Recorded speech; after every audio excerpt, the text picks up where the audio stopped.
it's Jeff Black here again from Beachmont Ford Performance, out here in the garage for another episode of Garage Table Discussion. Now you're wondering, hey, why is he wearing the gloves and hat? Is it already cold there? No, not really, and it never gets that cold out here in the garage anyway. I keep the heat on, but today we are going to talk about that one dreaded word that every car enthusiast really just hates, and that is winter. We all hate winter because we've got to get the cars put away for the winter months. Now, if you're lucky enough to live in the warmer climates where you can keep your car out year-round, God bless you. On second thought, I hate you. Not really. But if you do live in the areas where you have to put your car away for the winter, today we have 6 tips on what to do to get your car ready. Now you may do more, you may do less. These are just 6 of the basic things that I think you need to do to get your car ready. So let's get right into it. Let's go. So one of the first things that most of us are going to do when we're getting our car ready for the winter months is clean it. I've got some samples out here, some of the products that I use. You may use different products, but the idea is you're going to want to get your car cleaned up, spiffed up, vacuumed, so you can sit out here in the garage all winter and look at it and wish for spring. Now, I use, for example, Chemical Guys foam cannon. I've got their Honeydew shampoo. I do use a CR spotless water system for deionized water. So I've got some microfiber towels, my mitt, tools, tire shine, glass cleaner. I also use white diamond metal polish for my exhaust tips. Just get your car nice, clean, spiffed up, and ready to go for the winter months. Now, the one thing that I have gotten away from using that I traditionally always done is a car cover. I was finally convinced by my friend Jason Carithers, who owns Carsmetics, which is one of the top, if not the top, detailing and ceramic pro installation places here in the greater Cincinnati area. What he convinced me of is that a car cover, no matter what you might think, is constantly rubbing against your paint, and it can definitely damage your paint over time. So the other thing that I've kind of found out by not having the car cover on is in our area, again, throughout the winter months, there are definitely some stretches here and there where we might get some weather where I want to get the car out and take a quick cruise. If I walk out here in the garage and the car cover's on, I can be a little lazy and I go, it's more trouble than it's worth. But if I walk out here and the car's sitting here with no cover on, it's a lot easier to just jump in this thing and go for a quick ride. All right, so there you go. One of the other things you're going to want to do, get your car cleaned up, spiffed up, and vacuumed for the winter months. So let's talk about oil. I know a lot of people like to do an oil change going into winter. Now, me personally, I go the other direction, and I'm not saying one is right and one is wrong, but my thought process is I change the oil at the beginning of every spring. Again, my car is a summer-only car, and I figure why let oil sit in that engine all winter and having the viscosity start to break down and so forth. I'll just start with a fresh oil change at the beginning of spring. So that's my thought process. Let me know what you guys do. And of course, as always, make sure you're putting in the oil that is recommended for your car. So let's talk about fuel.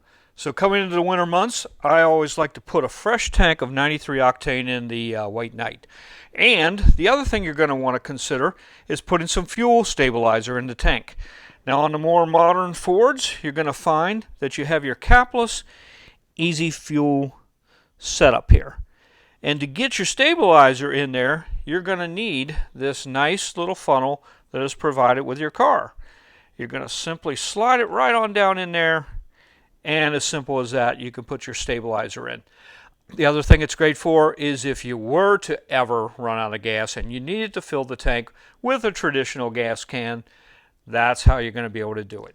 So one of the things that's recommended for winter storage is a battery charger. Some people will call it a battery tender, or better known as a trickle charger. Well, so what this charger is doing is constantly recharging your battery as the car is sitting over the winter months. Now my setup, I've already got permanent connections to the positive and negative side of the battery underneath the battery cover here. And then I've got this coupler right here that I simply unplug the plug that is sealed for the summer months, and take the cord and simply plug it right in. Voila, simple as that. You may find there's a lot of options out there for a trickle charger. You can spend quite a bit of money on one. I personally have gotten by fine with this basic Stanley one. I think I've used this for 3-4 years. I don't really remember how much it was, but in the scheme of things, it's probably a lower end option. You can even buy a really inexpensive one at Harbor Freight, and I actually used one of those for a year or two, and it actually worked fine. But that's going to be your individual decision on what you think you need. So another thing you might want to consider when storing your car over the winter months is if you have a soft rubber compound tire like these Michelin Cup 2s, you can end up with what's called flat spots on the tire. If this car sits all winter in that one spot, just basically picture that that tire gets a flat spot on it. Come spring, summer, you get it out to drive it, you might hear this bump, bump, bump, bump. You know, you got a flat spot in your tire.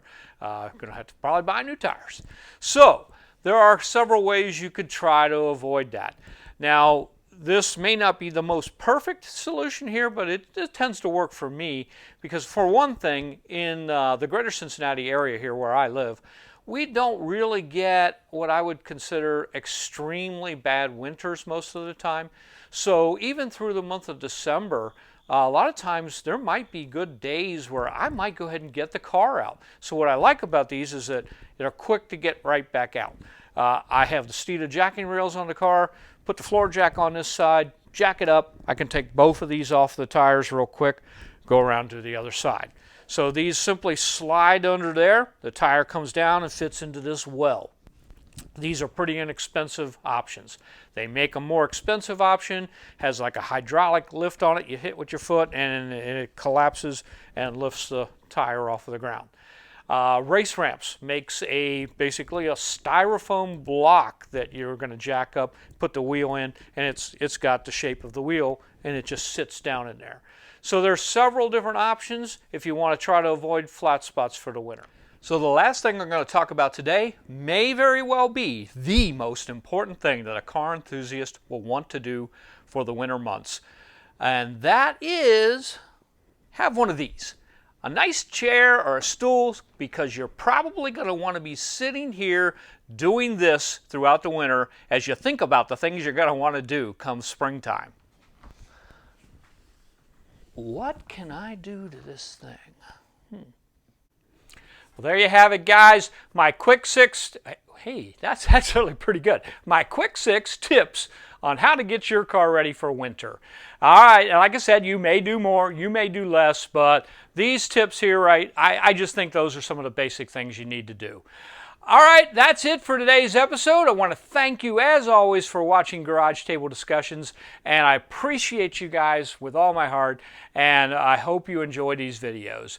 We'll see you again in 2 weeks for the next episode, and don't forget, if you can, comment down in the comment section. Let me know what you do or you don't do with your car. All right, we will see you soon. Have a great week. God bless you.